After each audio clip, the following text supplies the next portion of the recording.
Салам менин кичинекей жаштоосум. Бүгүн биз Мамай Баатырдын арманы деген жомокту окуйбуз. Илгерки өткөн заманда бир күндөрү 3 жигит жолго чыгып, конок болчу айылга жакындаганда бадачыдан: "Тиги көрүнгөн ак үйлөр кимдин айылы?" деп сурашты. Бадачы: "Мамай Баатырдын айылы" деп жооп берди. Жолоочулар андан ары жолун улашты. Жолдон дагы бир бадачыга жолугуп сурашты: "Мынабу көрүнгөн ак үйлөр кимдин айылы?" Бадачы: "Мамай Баатырдын айылы" деди. Ошентип 3 жигит улам бир айылга өтүшүп, сөздүн кыскасы 9 айылдагы 9 бадачыга жолугуп сурашты эле баарынан тең Мамай Баатырдын айылы деген жооп угушту. Анан күн батарында 10-чу айылга келишти. Бир үйдүн жанына келип, бир жигиттен: "Бул кимдин айылы болду? Конуп кетсек болор бекен?" деп сурашты. Ал: "Мамай Баатырдын айылы. Мен барып аксакалдан жооп сурап келейин" деди да шарт жөнөп кетти. Ошондо жигиттер өз ара: "Бу Мамай дегени бир кишиби же бир эл болду бекен? Кайда барсак деле Мамай Баатырдын айылы" дейт дешип жөн дайынын биле албай жатышты. Аңгыча баягы жигит да келип калды. Мамай Баатыр жооп кылды: "Конуп кеткиле" деди. Мындан кийин жигиттер аттарынан түшүп, байлаштырып коюп, үйгө кирип келип салам айтып туруп калышты. Үйдүн ичин абайлап карашса, төргө көлдөлөң салынып, жаздык коюлган. Көлдөлөңдө куудай аппак сакалы, белине түшкөн чал отурат. "Конок болсоңор төргө чыккыла" деди чал ордунан козголбой. Жигиттер чал менен кол алышып, анын жанынан орун алышты. Бир кезде: жигиттер, эмне угуп, эмне көрдүңөр? Сүйлөгүлө" деди. Ошондо жигиттер сурашты: "Карыя, чечмелеп бериңизчи, биз бир нерсени түшүнө албадык. Бу Мамай Баатыр деген кишиби же бир тайпа элби? Жолдо 9 айылдан өтүп, мына эми 10-чу айылга келсек деле Мамай айылы экен." Ошондо отурган карыя байбичесине кайрылды: "Эй, байбиче, мен отурган көлдөлөңдү коноктордун бет алдына салчы, мен конокторума аңгемемди айтайын" деди. Арыдан бери көлдөлөң которулуп салынды. Карыя сөзүн баштады: "Балдарым,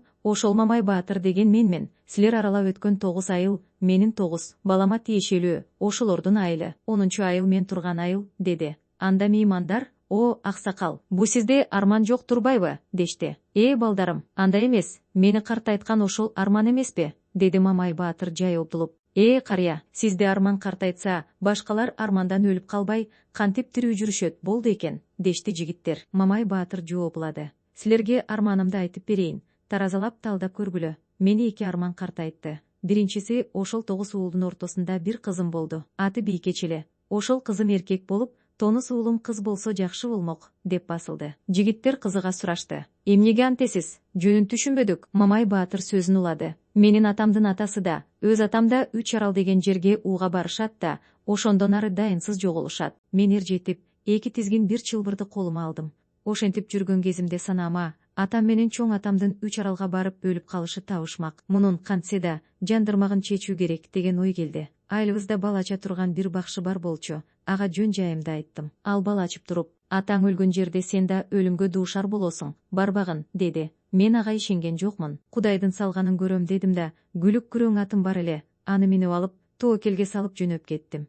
3 аралга келдим. Кооз чүйгүн, илбейсин куштары да, аңдары да көп жер экен.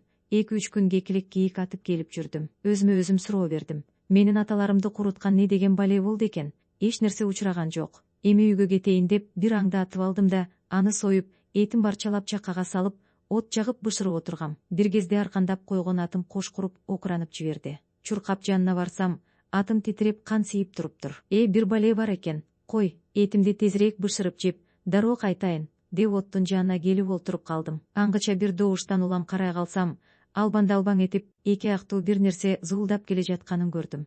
Жакшылап сереп салсам, узун бойлуу кара сур аял экен. 2 колун бооруна куушуруп алыптыр. 2 көзү менден өтөт. Кыпкызыл, түз эле басып келип, оттун жээгине отурду. Андан көзүмдү албай, мылтыгымды оң колума алып, бир колум менен отун жага бердим. Ал да көзүн менден албай, жеп жиберчүдөй карайт. Эт бышты. Анын кете турган түрү жок. Чакадагы эттен сайып алып, жей баштадым. Анан жиликтин башын алып, ага сундум эле колу менен кармабай оозун ачты. Жиликти оозуна салдым эле дароо эле кулк жутуп жиберди. Ошентип мен этти жеп алдым. 2 көзүм анда. Кокус эле көзүмдү андан бурсам, ал мени баса калчудай көрүнөт. Өзүмчө атамдарды өлтүргөн ушул турбайбы деп ойлодум. Анан атымды алып келип, ээрин токуп, басмайылын тартып жатып, айылга барганда эмне көрдүң деп сурагандарга кандай жооп айтам? Кой, мурда сактаган Кудай бүгүн дагы сактар. Бул жерге дагы бир коноюн деген чечимге келдим. Анан сынып жаткан жоон теректи өз боюм менен бирдей кылып кестим да, башыма ээр токулгамды кишиге окшотуп, кара чапанымды айкарасынан жаап, от жээгине жаткырып коюп,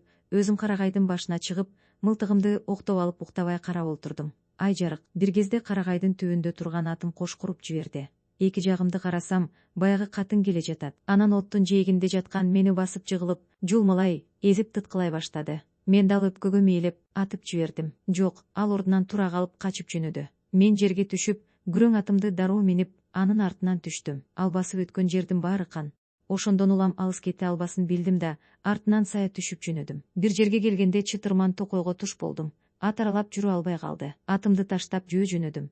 Бир аздан кийин калың талдын ичиндеги алачыкка кез болдум. Алачыктын эшигин ачып карасам, баягы аял өлүп жатат. Жанына келип карасам, тырмактары жалтырайт, кадимки эле жездей. Ошондон улам анын эл айтып жүргөн жез тырмак экенин билдим. Эки колун кесип алдым. Алачыктын капталында илинип турган ак балтаны алдым. Атыма келсем аман экен. Атты минип азбы көппү жол жүрүп үйүмө келдим. Анан баягы барсаң өлөсүң деген бакшыны чакыртып алып, олжолорумду көрсөтүп, мынабу жез тырмактын колу, балтасы. Сен барба, дедиң. Мен ага болбодум. 3 аралга барып, атам менен чоң атамдын өчүн алдым. Жез тырмакты өлтүрдүм, дедим. Анда бакшы буларды айтты. Бул көк тырмактын колуна тийсең, мыкчы өлтүрмөк, өлтүргөнүң жакшы. Бирок балтасын албай койсоң болмок. Эми мунун эри бар. Ак балта кайда болсо, аны издеп табат да, бүт айлың менен кырып кетет. Ал балтаны 3 айда болбосо, 3 жылдан кийин табат. Анан бүткүл элге бүлүк салат. Аны болтурбас үчүн дайыма босогоңдун жанында көз ирмебей күзөтүп отур. Көзүңдү жумдуң дегиче эл апатка учурайт. Ал ак балтадан өлөт. Андан башка куралага өтпөйт.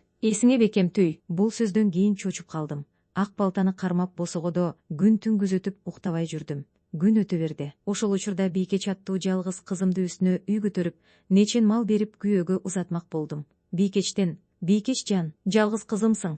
Менден дагы эмне сурайсың? Сенден ай турган эч нерсем жок", деп сурасам, "Ата", деди ал. "Мага тигип берген үйүңө, салып берген малыңа ыраазымын, албайм. Бере турган болсоң, ак балтаны бер. Башка эч нерсе албаймын". Бул мени катуу ойго салды. Эл карап калды. "Акыры, аны берип мен кантем балам? Анда мен бекеринен өлүм болом", дедим. Бирок кызым мага болгон жок. "Аны бербесең кызым дебе, жакшы көргөнүң ошончолук беле", деп ыйлап жиберди. Анын көз жашын көрбөйүн дедим да, тобокел кылып балтаны кызыма бердим. Кызым өтө ыраазы болду. Бара турган жерине жөнөп кетишти. Мен үйдөгү өз балтамды алдым да, эшик кайтарып уктабай отура турган болдум. Эми кызымдан кеп уккула. Баргандан кийин кызым ак өргөөсүн айылдын бир четине тиктирет. Түн киргенден кийин ак балтаны алып эшик алдында уктабай отура турган болот. Мындан коркуп күйөөсү да көз ирмебей чыгат. Анан бул кандайча деп колуктусунан жөн жай сурайт. Ал кийин айтам деп айтпайт. Ошентип арадан бир нече күн өтөт. Бир күнү ай жарык, айылдын ити чуулдап үрүп жогору карай жөнөшөт. Бийкеч иттер кеткен жакка көз жиберсе,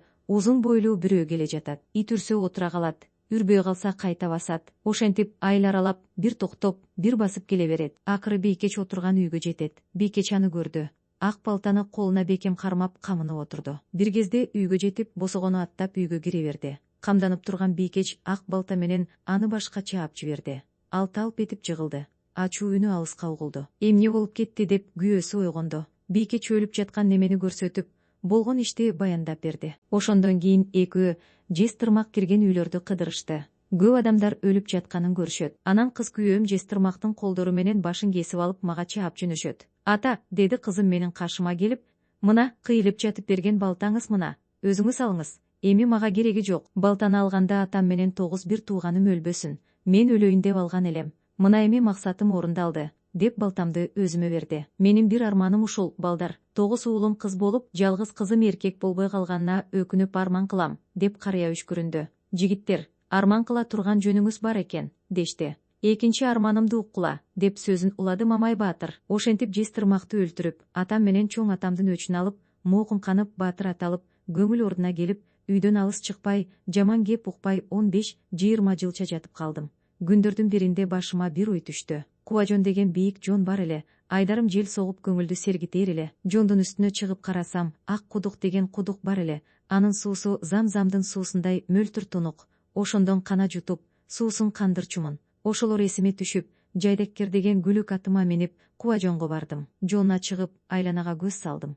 Ошондо ак кудуктун башында ак өргөөлөр тигилген. Аппак кийимчен ак кайыңдай керилген кыздар кудук башында куушуп ойноп жүрүшөт. Бу кандай болуп кетти? Мурда кудук башына мындай окуя болгон эмес. Же менден коркуп келчү эмеспи? Эми мени дүйнө кеткен экен дешкен го деп ойлодум да, бара көрөйүн деп жөнөй берип, кайра тизгинди тарттым, корктум. барсам кокус бирөөлөр өлтүрүп кетсе, Мамай Баатыр караганда жоо колунан өлүптүр деген сөзгө каламбы деп тарткынчыктадым. Кол жыйнап алып келсемби деп ойлодум. Жалгыз өзү кирчү эле жоого Мамай Баатыр караган экен, кол жыйнап жүрөт деген сөзгө каламбы деген ой намысыма тийди. Ошентип тобокел кылдым да ак кудукка карай текирең таскакка салып жөнөп калдым. Корукка жакындап бардым. Токтой калганда кыздар жүгүрүп келип, суулуктан алып, күйөө келди дешип мени эрден тартып түшүрүп алышты. Бирөөлөрү кулактан алып, бирөөлөрү мурундан тартып, бирөөлөрү желкеме минип басып жатып калышты. Гөлдөлөң салып, төшөк салып орун камдашты. Нечен түркүн даан коюп, ичкен дешип оозума кармашты. Эсимде эки кылышты. Бардыгы тамагынан күн көрүнгөн сулуулар. Булардын кимиси менин колуктум деп таңыркай карайм. Айтор күйөө болдум да калдым. Ошол кезде 35-теги курагыма келе түштүм. Аңгыча күн батып, түн кирди. Бир кезде эшиктен эки кыз кирип келишти да, үйдөгү кыздарга күйөө чоң үйгө кирип, отко май салып тамак ичсин дешти. Ушуну эле күтүп турушканбы, кыздар колу бутумдан кармап жерге тийгизбей көтөрүп кетишти. Ошол бойдон чоң ак үйгө киргизди. Колума май куюлган чака карматышты. Отко май куйгун дешти. Мен чаканы алып, күйөө ырасмысын жасап отко май куйдум. Анан төргө чыгарып жибек менен булумга оронгон ай десе аркы жок, күн десе көркү жок тактыда отурган сулуу кыздын маңдайына алтын орундук коюп мени отургузушту.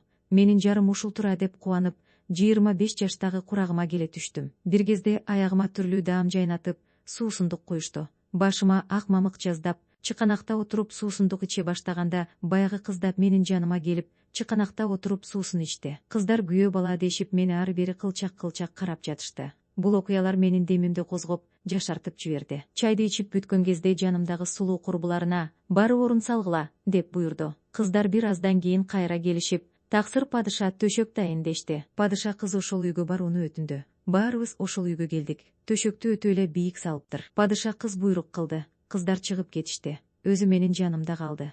Ошондон кийин мен чечинип төшөккө жаттым. Кыз жатпай отурду. Күйөөлүк кылып колдон кармасам, колумду түртүп салды. Али эрте, көп ич бар. Сага бир шарт коем. Ал мындай, таң атканча мына бул шамды карап, уктабай турасың, деди. Мен макул болуп, кирпик какпай карап отурдум. Анан таңга жакын уктап кетиптирмин. Огонсом атым байлануу бойдон, мылтыгым октолуу бойдон экен. Башка эч бир жан жок, көчүп кетиптир. Мага бар болгону бир гөлдөлөң калтырыптыр. Жаткан жеримден учуп туруп, гөлдөлөңдү көтөрүп карасам, кат жазып таштап кеткен экен. Окусам, Перинин падышасынын кызы элем, ысмы Мухурия. Мамай деген баатыр жез тырмакты өлтүрүптүр деген кабарды уккандан кийин ага ашык болуп, жолуксам ак эткенден так этип бир нече жыл күттүм. Таба албадым. Ар кимден сурасам бирөөлөр, Мамай Баатырдын Кубажон деген бийик төбөсү бар. Ак кудук деген суусу Замзамдын суусундай таза кудугу бар. Ошол жерге барсаң табасың, дешти. Ошентип Кубажонго көчүп келгениме 8 жыл болду. Көрүүгө зар болуп издеп жүргөн ашыгым,